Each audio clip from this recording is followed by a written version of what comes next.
Bonjour et bienvenue dans votre hebdo. On récap et on en parle. Cette semaine, je suis avec Benjamin, Esther et Douba. Salut les amis. Salut. Salut. Cette semaine, on revient sur la prédication du pasteur Christian Fundou. Nous sommes toujours dans la série Principes qui commandent les avancées majeures et nous voyons le deuxième principe qui est l'hospitalité. L'hospitalité n'est pas juste un acte, c'est un style de vie qui fait qu'on n'accueille pas seulement un homme physiquement, mais Dieu spirituellement dans tout ce qu'il a pour nous. Pasteur Christian a abordé 3 points. Le premier, c'est Abraham accueille et reçoit son héritage. Le deuxième point, c'est Lot accueille et est sauvé de la destruction. Et le troisième point, Rahab accueille et sa destinée change. On passe direct aux questions-réponses présentées par Esther. Bonjour à tous, merci Lydie. Alors, une première question qui m'est venue à l'esprit, c'est quelque chose dont le pasteur a parlé, donc le fait de recevoir de Dieu, etc. Et à votre avis, en fait, comment est-ce qu'on peut recevoir de Dieu? Qu'est-ce qui va faire qu'on va pouvoir recevoir de Dieu les différentes choses qu'il a à nous transmettre? Mais alors, je pense que c'est vraiment une bonne question. C'est vrai que, justement, vu qu'on parle du thème de l'hospitalité, il y a une phrase que le pasteur Christian a dit et qui était vraiment intéressante à ce niveau-là, c'était de dire que, en fait, la première application de l'hospitalité qu'on faisait en tant que chrétien, c'est le fait de recevoir Dieu lui-même. Je pense que pour recevoir de Dieu, il faut d'abord recevoir Dieu. C'est vraiment la base. On voit que Jésus insiste dessus, l'Évangile insiste dessus à plusieurs reprises. On a eu les exemples de la prédication où le pasteur Christian a parlé dans l'Ancien Testament de plusieurs personnes qui ont reçu Dieu. En fait, c'était Abraham et Lot qui ont reçu Dieu. Il a parlé de Rahab qui a reçu des serviteurs de Dieu. Donc, recevoir les serviteurs de Dieu, en fait, qu'on les reçoit parce qu'on est conscient de leur mission. Et en fait, ça équivaut pour moi à recevoir Dieu. Et dans le Nouveau Testament, on voit également que Jésus parle en fait en parabole et donne l'exemple en fait du jour du jugement où le monde sera séparé en 2 catégories de personnes. Donc il y aura les personnes qui l'ont reçu et d'ailleurs eux-mêmes sont étonnés et se demandent mais parce qu'il leur dit voilà j'ai eu faim vous m'avez donné à manger, j'ai eu soif vous m'avez donné à boire. Eux-mêmes sont étonnés et demandent comment est-ce que vous avez fait, comment est-ce qu'on a fait pour te donner à manger à boire. Et il dit en fait à chaque fois que vous l'avez fait à un de mes frères, c'est à moi que vous l'avez fait. Donc voilà, je pense qu'on a plusieurs manières de recevoir Dieu. Donc recevoir Dieu, recevoir des hommes de Dieu, donc les soutenir dans leur mission, et puis faire du bien autour de nous. Voilà, on a 3 manières de recevoir Dieu, et je pense qu'il y en a d'autres, et la Bible a sûrement plein d'exemples. Amen, amen, merci beaucoup. Je ne sais pas si Benjamin et Lydie, vous voulez rajouter quelque chose?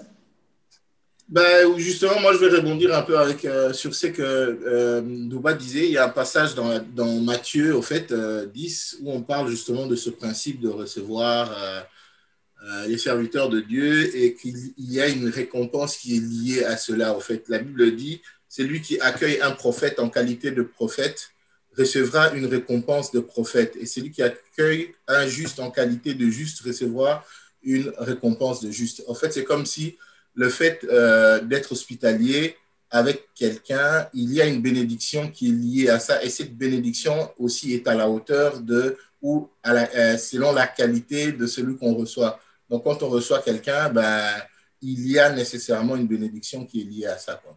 Donc, comment recevoir de Dieu, je pense que c'est directement lié aussi à l'hospitalité, à notre hospitalité, notre façon de recevoir celui qui vient de Dieu. Il vient directement avec une bénédiction qui est attachée à cela. Amen. Amen, amen. Merci beaucoup. Merci beaucoup. Et je pense qu'on pourrait aussi rajouter tout simplement dans la prière, tout simplement dans notre relation avec Dieu. Je pense que c'est des moments où le Seigneur dépose aussi des choses, le Seigneur va nous donner des instructions, etc. sur les choses à venir. Et justement, en parlant de recevoir de Dieu, selon vous, en fait, qu'est-ce qui peut justement nous empêcher, en fait, de recevoir de Dieu? Qu'est-ce qui peut faire qu'on n'arrive pas justement à accéder à ce que Dieu veut nous donner? Je ne sais pas si Lydie, par exemple, tu aurais une idée. Cette question, je la trouve large. En fait, il y a beaucoup de choses qui pourraient faire obstacle à l'empêchement de recevoir de Dieu. Comme là, cette semaine, on est dans l'hospitalité. Justement, un manque d'amour pour son prochain, un manque d'hospitalité envers l'autre, un manque de considération envers l'autre.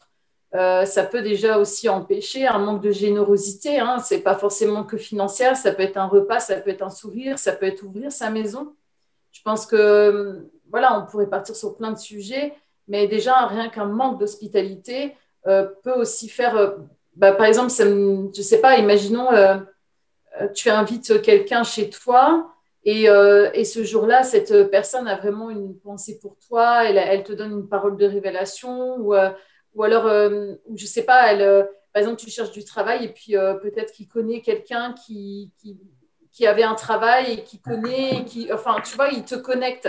Des fois, dans l'hospitalité, en fait, on reçoit aussi des bénédictions, mais à l'inverse aussi, quand on manque d'hospitalité, on peut passer aussi à côté, ou même à côté des fois de richesse, parce que les autres, quand on est hospitalier, quand on reçoit des gens chez nous, en fait, les autres, c'est une richesse.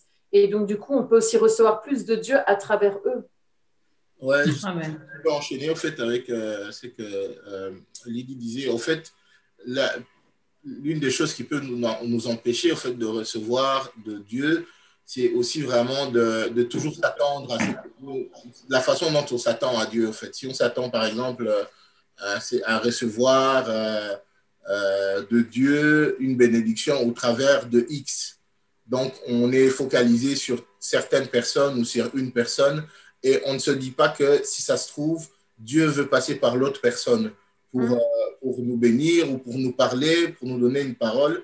Et cette façon-là de regarder peut nous bloquer et donc nous faire manquer la possibilité de recevoir quelque chose de Dieu. Dieu veut vraiment nous parler. La Bible dit Dieu parle tantôt d'une façon ou d'une autre. Si par exemple il y a une parole que Dieu veut absolument qu'on ait et que nous, par exemple, pour nous, pour que quelque chose soit vrai ou vienne de Dieu, il faut que ce soit X ou Y qui l'ait dit, ce soit telle ou telle personne qui l'ait dit, et qu'on ne prête pas attention à certaines personnes qui peuvent aussi avoir quelque chose de Dieu pour nous. Donc, pour résumer un peu ma pensée, et je crois que c'est quelque chose qui ressortait un peu dans la prédication de ce dimanche, si on s'attend toujours à ce que les choses soient prévues, à ce on a prévu, comment on a prévu que Dieu va nous parler et compagnie, on peut passer à côté. Donc, il faut des fois sortir un peu de son confort ou des choses, des boîtes dans lesquelles on a mis Dieu.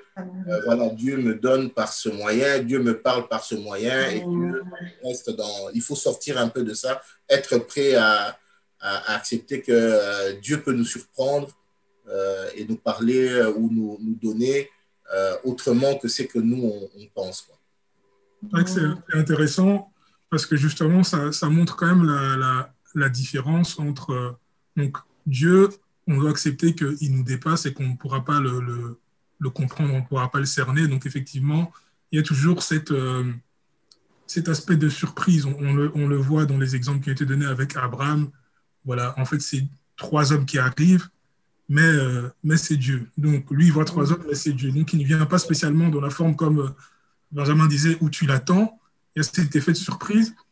Et on peut se demander, et même dans la phrase que Benjamin disait, j'aimais bien parce qu'il disait, Dieu parle tantôt d'une manière, tantôt d'une autre, mais on y prend point garde. Donc, en fait, nous, on a toujours ce risque de louper quelque chose. Et par contre, il y a des choses que Dieu a établies qui sont les principes. Et c'est un peu ça la série. Les principes que Dieu a établis, ceux-là, même si on ne comprend pas complètement Dieu, c'est comme si c'est des petites balises qu'il a mis sur notre chemin, des petites aides pour être sûr. Et donc, on doit accepter qu'en tant qu'homme, on ne comprend pas complètement Dieu, mais que les principes qu'il nous a donnés, si on les applique, mais ça va nous permettre de ne pas rater, justement. Et c'est ça, le principe de l'hospitalité, c'est un des principes qui nous permet de ne pas rater, parce qu'effectivement, on va être bien avec les gens autour de nous. Peut-être qu'on va donner à manger, à boire à 30 personnes, à 50 personnes, mais parmi ces personnes-là, il y en a un à qui, quand on aura donné à boire et à manger, ça va permettre à Dieu d'intervenir dans notre vie. Donc, voilà, je trouve que c'est vraiment bien cette manière de voir les choses, en fait. Et comme comme j'aime à dire, dans l'économie du monde, on dit que plus on donne et plus on s'appauvrit. Mais dans l'économie de Dieu, plus on donne et plus on s'enrichit. Donc, en fait, quand tu donnes, je sais pas, un repas, un café, une maison, un sourire, quelque chose à quelqu'un, en fait, Dieu, en échange, il te redonne. Mais à chaque fois, Dieu, quand il donne toujours plus que ce qu'on attend et même plus que ce qu'on a donné. Donc, imaginons, je sais pas, je sais que quelqu'un est dans le besoin, je lui donne 50 euros pour faire des courses, par exemple. Eh ben, en fait, je suis sûre à 100% que je vais recevoir beaucoup plus que 50 euros. C'est bizarre parce que on pourrait se dire, ben non, si je vide mon compte en banque, je vais m'appauvrir. Et ben, pas du tout, parce que en fait, c'est l'inverse dans l'économie du royaume. Et c'est la même chose quand on est hospitalier, on accueille des gens chez nous, quand on donne, je sais pas, n'importe quoi. En fait, après, il ne faut pas être hospitalier pour recevoir, hein. Mais en tout cas, Dieu dit que voilà, ça sera comme ça. Et, non, mais pardon, excuse-moi Esther, si jamais, si vous voulez, j'ai juste un passage, ça me parle beaucoup quand Lydie dit ça, parce que j'ai vraiment un passage dans Proverbe, au fait, qui soutient, et ça m'impressionnait un peu, je suis tombé dessus par hasard, dans un groupe de discussion, au fait, on a partagé ça. Il dit, dans Proverbe 11, 24 à 26, tel qui donne libéralement devient plus riche, et tel qui épargne à l'excès ne fait que s'appauvrir. Et franchement, ce verset-là, moi, je lisais ça, j'étais impressionné. Je trouvais que c'était... Mais c'est vrai, moi, j'ai personnellement vécu des cas où, en fait, tu donnes et, en gros, tu as quelque chose et tu décides de donner plus et à la fin, tu te retrouves avec plus, tu ne comprends pas comment. Moi, ça m'est arrivé personnellement et j'encourage vraiment à le faire, quoi. C'est faire confiance à Dieu, en fait. C'est se dire que ce que tu as, en fait, c'est pas que tu l'as mérité, parce qu'il y a des gens qui sont plus intelligents que nous, qui ont moins que nous, en fait. Donc, même si, OK, on travaille, on a quelque chose, oui, mais tu vois, c'est pas qu'on l'a mérité. Et il y a des gens qui sont moins intelligents que nous, qui ont plus que nous. C'est comprendre que ce que tu as, c'est Dieu qui te l'a donné, et que, en fait, s'il a décidé que tu l'aies, ben, c'est pour le partager. Tu vois. Et voilà. Moi, en tout cas, personnellement, c'est des choses qui me sont déjà arrivées. Donc, Ben ça, c'est la loi de la semence et de la récolte, en fait. C'est tu sèmes et tu récoltes, tout simplement. Un thème, partant de l'hospitalité, aussi la générosité, ça peut être... je pense que c'est un des principes. Moi, je pense que c'est un des principes qui sera abordé. On va voir. On va voir. Dieu va inspirer les personnes. Je pense. En tout cas, si vous avez à cœur de semer, je suis là. Hein. Vraiment, faut pas hésiter. Non, mais merci beaucoup pour vos réponses. Et une autre question, en fait, ce serait de se dire, justement, peut-être qu'il y a certaines personnes, en fait, qui sont dans l'église ou qui sont des enfants de Dieu, dans d'autres églises, etc., et qui ont l'impression que, comme si leur vie n'avance pas vraiment, comme s'ils ont beau aller à l'église, mais les choses ne bougent pas dans un domaine ou dans plusieurs domaines, etc. Et à votre avis, quelles peuvent être les raisons, en fait, par rapport à tout ce qui a été partagé, du fait qu'on ne voit pas certains résultats, en fait, dans sa vie? Je ne sais pas si vous avez des idées. Tu veux dire, en fait, enfin, si j'ai bien compris, tu veux dire qu'il y a certaines personnes qui ont la sensation de moins recevoir que d'autres, c'est ça la question? Oui, voilà, par exemple, voilà. Ou qui ont l'impression que dans tel ou tel domaine, etc., ça n'avance pas, ou qui se disent, mais comment ça se fait que les choses ne bougent pas? À votre avis, qu'est-ce qui peut causer, en fait, de ce genre de blocage? Bon, sans parler de tous les sujets, hein, parce qu'il peut y avoir beaucoup de raisons, mais... Allez, moi, si je reviens un peu à la série sur laquelle on est occupé actuellement, je pense que il y a, comme disait le pasteur Zor, il y a 2 prédications, il y a des petites clés qui permettent d'ouvrir des portes. Et que certainement qu'il y a un principe ou l'autre que l'on ignore, que l'on ne sait pas. Et ici, en l'occurrence, l'hospitalité, c'est aussi recevoir, comme Douba disait au début, hein, c'est un peu un des points de la prédication, recevoir Dieu. Et peut-être qu'il y a un principe qu'on n'a pas reçu, qu'on n'a pas assimilé. Peut-être même que c'est exactement ce principe-là de l'hospitalité dont on est en train de parler aujourd'hui, qu'on n'a pas encore compris qu'on n'a pas encore reçu ou qu'on n'applique pas encore, ce qui fait que, voilà, on a l'impression qu'on avance bien dans d'autres domaines et dans certains domaines, on n'avance pas. À mon avis, il y a certainement une clé, il y a certainement un principe que l'on doit appliquer pour vivre cette percée-là. Oui, la façon dont on reçoit Dieu, la façon dont on reçoit la parole de Dieu va clairement avoir aussi un impact déterminant, en fait. On connaît tous la parabole du semeur où, en fait, c'est la même semence qui arrive sur différentes terres et la façon dont chaque terre reçoit va faire en sorte qu'il y en a un qui aura des fruits, l'autre qui n'en aura pas du tout, l'autre qui aura des fruits qui vont pousser, qui vont être étouffés. Donc, je pense que voilà, la manière dont on reçoit Dieu, je pense que c'est la chose qui a le plus d'impact. En plus, ça revient un peu avec la série d'avant où j'étais pas là, malheureusement, sur le cœur. Voilà, tu veux qu'on revienne sur les blessures? Non, à chaque tu vois, j'avais dit que Benjamin qu'il y avait un besoin pour le groupe des hommes, tu vois? Il y a un besoin. Voilà, recevoir Dieu, c'est avec le cœur qu'on reçoit la parole de Dieu. Et voilà, même dans Jean 1, on dit, voilà, la parole s'est faite chair, elle est venue chez les siens ne l'ont pas reçue. Et à ceux qui l'ont reçue, elle a donné le pouvoir de devenir enfant. Donc, quand on devient enfant, on a l'héritage. Donc, voilà, je pense que recevoir la parole de Dieu, c'est important. Mais je pense que, comme Benjamin disait, il y a certaines clés, ça je suis tout à fait d'accord, mais il y a aussi certaines personnes qui s'arrêtent en chemin. Je pense qu'il faut être persévérant, il faut être intentionnel quand on veut recevoir quoi que ce soit. Je pense qu'en fait, il faut tout mettre en place pour atteindre l'objectif. Donc, certaines personnes reçoivent plus ou sont plus élevées en termes de position dans les églises ou ailleurs ou au travail ou quoi que ce soit. Mais souvent, ces personnes-là aussi, ils en ont voulu, si je peux me dire comme ça. C'est-à-dire qu'ils ont persévéré, ils ont cherché plus. Et par exemple, si on veut plus de Dieu, il faut, c'est sûr, il y a certaines clés, mais il y a aussi être intentionnel. Il faut chercher avec ardeur, j'ai envie de dire, voilà, je veux et je vais tout faire pour obtenir. J'ai soif, j'ai faim de Dieu, je veux plus de Dieu, je veux plus de ci ou de ça. Et bien, ça va demander du courage, ça va demander de la détermination, ça va demander d'être intentionnel. Amen. Amen. Et il y a aussi ce passage dans le livre des psaumes, psaume 119, 130, la Bible dit « La révélation de tes paroles est claire, elle donne de l'intelligence aux simples ». Et moi, je pense qu'il y a vraiment une puissance dans la parole de Dieu quand on a la révélation de la parole de Dieu, quand ça pénètre vraiment dans le cœur et que ça pousse en fait à un changement. Parce que je pense qu'on peut connaître la parole de Dieu de façon purement intellectuelle en fait. C'est-à-dire qu'on sait ce que la lettre dit, on sait ce que la Bible dit, mais spirituellement, ça ne nous a pas vraiment pénétré au point qu'on change notre façon de penser, qu'on change notre façon d'agir, etc. Mais en tout cas, merci beaucoup pour ces réponses très enrichissantes. Je ne sais pas si quelqu'un veut rajouter quelque chose. Sinon... Ah, je sens, non. Quelqu'un hésite? Non? Ok. Merci beaucoup, en tout cas. Prends la parole, alors. Eh bien, alors, du coup, on va passer directement à l'idée phare. Alors, est-ce que quelqu'un voudrait dire quelque chose qui l'a interpellé un petit peu plus que d'autres choses pendant la prédication?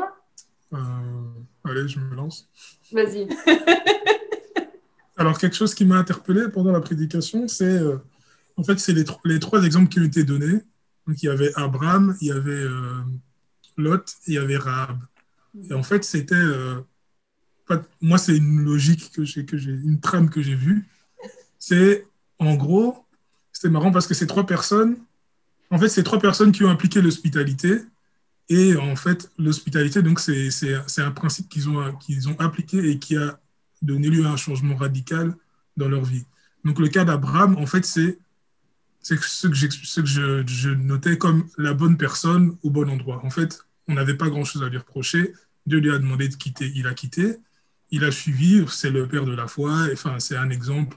C'était la bonne personne qui faisait ce qu'il... Bon, il a peut-être commis des erreurs parce que c'est un homme, mais il faisait ce qu'il fallait quand même. Et il était au bon endroit et il a appliqué l'hospitalité et ça lui a permis de vraiment concrétiser la promesse qu'il attendait. On a l'autre, c'est une deuxième qui est, on va dire, la bonne personne au mauvais endroit. Alors, on peut voilà, on peut se poser la question. J'ai déjà eu des réflexions parce qu'on voit qu'Abraham, par exemple, quand Dieu lui dit qu'il va détruire Sodome et Gomorrhe, il demande à Dieu, mais voilà, est-ce que s'il y a 50 justes, tu ne détruirais pas la ville? On voit que le fait d'être juste ou pas détermine, et quand il essaye de se compter le nombre de justes, il descend jusqu'à 10, en fait, il sait que Lot est là, donc il sait que si Lot est là, normalement, il doit y avoir au moins un juste et un peu plus. Donc, pour Abraham, Lot était juste. Donc, après, on peut, c'est pas, hein, ça peut être discuté aussi, mais voilà, pour moi, Lot, c'était la bonne personne au mauvais endroit.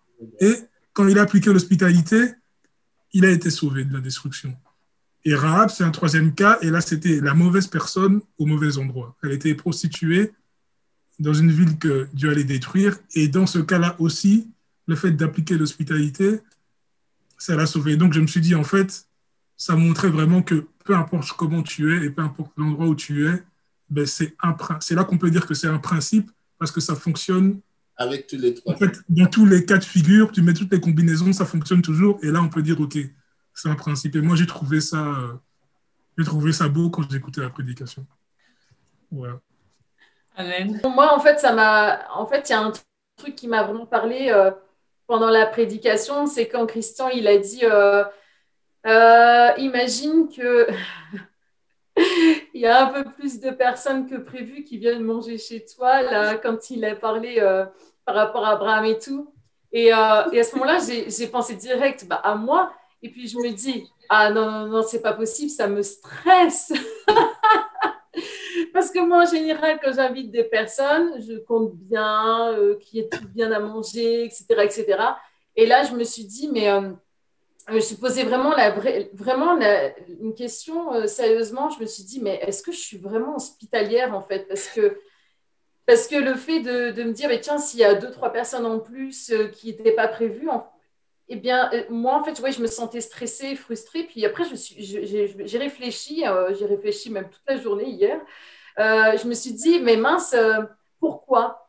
Et après, j'ai pensé que le plus important, c'était pas forcément qu'il y ait des pommes de terre ou du riz ou je ne sais trop quoi pour tout le monde, mais c'était en fait la façon dont tu recevais les gens. Et j'ai pensé, la première fois où j'ai rencontré ma belle-mère, je la connaissais pas, je l'avais jamais vue, jamais, jamais, jamais vue.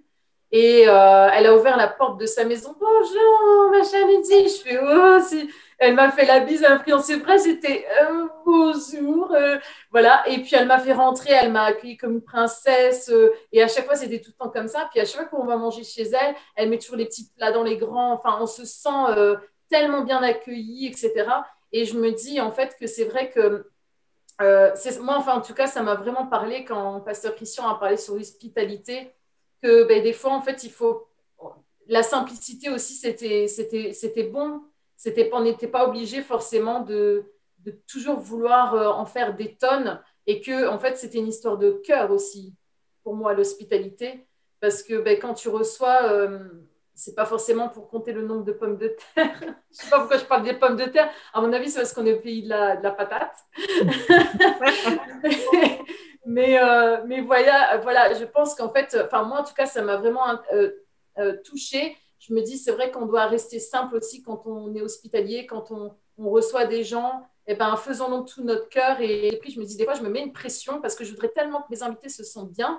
Et des fois, je me mets tellement de pression que du coup, je sais que ça ne va pas être si bien que ça. Du coup, je n'invite pas. Ça m'est déjà arrivé. Et ce que Pasteur Christian a dit hier, en fait, ça m'a remis en question par rapport à ça.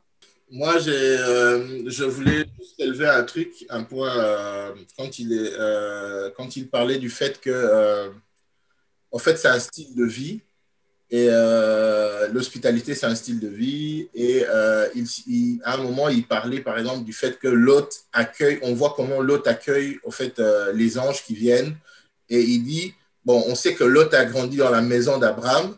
Et on se dit, quand on dit qu'il a grandi dans la maison d'Abraham, donc c'était son neveu, il l'a vraiment élevé, au fait, Lot. Et on se dit, en fait, Lot a appris cette hospitalité-là aussi d'Abraham. Et moi, je pense que quand il dit que c'est un style de vie, c'est quelque chose c'est aussi un héritage qu'on peut donner à nos enfants. C'est quelque chose, nous, on va vivre comme ça, nos enfants vont nous regarder vivre comme ça, et nos enfants vont acquérir aussi Donc, c'est quelque chose qu'on peut communiquer. C'est quelque chose qu'on peut communiquer aux autres comme modèle. Et moi, je trouve que c'est intéressant de vraiment être conscient qu'on communique des choses à nos enfants et que si nous, on ne l'est pas, nos enfants ne les sauront pas. Et dans ce monde individualiste dans lequel on est, moi, je pense d'une certaine façon que en tant que chrétien, on a vraiment besoin de réaliser que c'est quelque chose qui peut faire la différence et que c'est quelque chose que l'on communique et que c'est une valeur vraiment, comme disait Ndouba, c'est une valeur sûre, ça marche dans tous les cas. Ben moi, je vous avoue que je me suis posé beaucoup de questions, surtout par rapport à l'hospitalité, par exemple des personnes qu'on ne connaît pas dans le monde dans lequel on vit. Du coup, bon, ça c'est un peu des questions que je vais laisser en suspens. Est-ce qu'on peut inviter des étrangers chez nous en 2021 avec tout ce qu'on voit au JT? Je ne sais pas. Ouais, c'est un challenge, c'est un vrai challenge en tant que chrétien. Ben, c'est pour ça que je disais, ça fait vraiment la différence en fait. Ça peut, tu vois,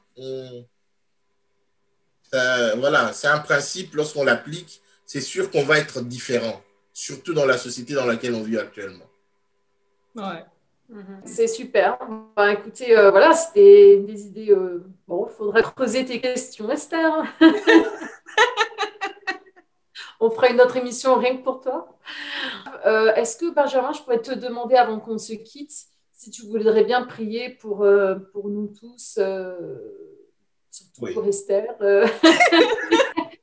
Non, sérieusement, pour qu'on comprenne vraiment c'est quoi l'hospitalité et que Dieu vraiment fasse de nous avec des cœurs ouverts aux autres aussi, et que Dieu vraiment nous aide à rentrer aussi par rapport à ce qu'il attend de nous dans ce principe, quoi. Amen, on va prier. Seigneur, nous te bénissons pour cette parole, nous te bénissons, Seigneur, pour ces principes que tu nous enseignes, Seigneur. Nous te prions maintenant, Seigneur, tu vois chacune de nos vies, chacune des personnes qui suivent cette émission, Seigneur. Tu connais chacun, nous te prions, Seigneur. Fais de nous des hommes et des femmes hospitaliers, Seigneur. Que, ô Éternel, tu nous donnes de vraiment développer l'hospitalité en nous, Seigneur Jésus. Donne-nous, par le Saint-Esprit, de changer. Donne-nous, Seigneur, d'avancer. Seigneur, donne-nous, ô Éternel, de saisir ces choses et de les appliquer afin de vivre, Seigneur, ô Éternel, ce que toi, tu as prévu pour nous. Je te prie vraiment pour chacune des personnes qui suit ce message, Seigneur. Ô Éternel, manifeste-toi dans la vie de chacun, Seigneur. Accomplis ton œuvre, Saint-Esprit, dans nos vies et donne-nous réellement, Seigneur, de vivre, de ne pas passer à côté de ce que toi, tu as prévu pour nous et de vivre, Seigneur, chacun d'entre nous, ta pensée pour nos vies, Seigneur, tes projets et tes plans pour nous. Je bénis ton Saint-Nom pour ces principes que tu nous enseignes dimanche après dimanche. Je prie vraiment, Seigneur, pour que ta parole pénètre nos vies, Seigneur, que nous recevions ta parole, Seigneur, que chacun de nous la reçoive comme une bonne terre et qu'elle produise le fruit, Seigneur, qu'elle est censée produire. Reçois de nous la louange et la gloire et, Seigneur, que l'édification soit pour nous. Nous t'avons ainsi prié dans le nom de Jésus. Amen. Amen. Amen. Amen. Merci beaucoup. Amen. Merci beaucoup. Merci à vous. N'hésitez pas à liker, à partager la vidéo et on se retrouve la semaine prochaine. Salut, salut!